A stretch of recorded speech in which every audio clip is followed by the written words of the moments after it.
Hey, what's up guys? This is Nick from Nick Exposed, and on this episode of 2 Minute Tuesday, I want to share a conversation that I have, seems to be like multiple times throughout the week, to where somebody reaches out and either it's a color film photo and they're asking whether or not they should convert it into black and white, or it's another photo that they're asking whether they should crop it down or anything like that. And I understand that there's like sticklers out there and there's purists that want to stay true to every single form of photography, but the thing I tell people oftentimes, in fact every single time I get one of these messages, is our images at the end of the day should be slave to our creative process. Our creative process should not be slave to our images. Does that make sense?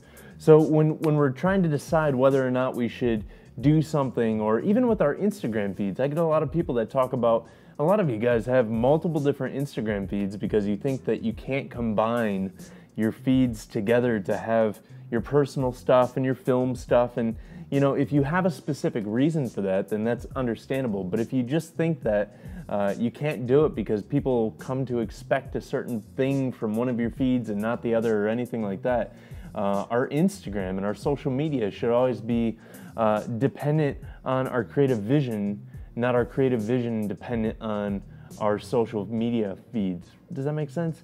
I just want to make this video because I have this conversation all the time, and I just want to encourage you guys, like, if you want to crop your photos, crop your photos. Now, this doesn't neglect getting it right in camera, you know, but at the same time, Fan Ho, who's one of my all-time favorite photographers who passed away, I believe, last year, used to shoot with the Rolleiflex. It was a 6x6 square negative, and he would crop it down and do these super tall, like, panoramas. And he talked about two things. He said, first, he agreed with Henri Cartier-Bresson to where he said there's a decisive moment, but then he said that there's also a second decisive moment, and that's in the darkroom when you're actually deciding what your print's gonna look like. And it's the same thing that goes with us, whether you're just scanning your images in or you're printing them in the darkroom. There's that second decisive moment to where you make your creative decision on what it's supposed to look like. And if you need to crop it down, if you need to straighten it, if you need to do any of that stuff, you're welcome to. You don't need to feel like you're breaking some sort of rule. I'm gonna probably get a lot of haters that are saying that we need to get it right in camera, and I completely agree. But sometimes you don't, sometimes you can't. Sometimes you don't have the right lens for the job. So just use your creative vision and make the work that you wanna make. I've been trying to keep these at like 2 minutes or less. This one went a little bit over, but I'm just gonna let it fly because I think this conversation really needs to be had, and I look forward to talking to you guys about it in the comments down below.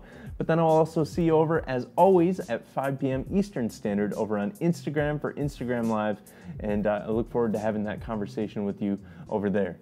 Thanks, guys. I look forward to breaking this one down. I think there's going to be some haters on this one, but maybe not. You guys always surprise me. So I'll see you later today and then on the next video. Peace.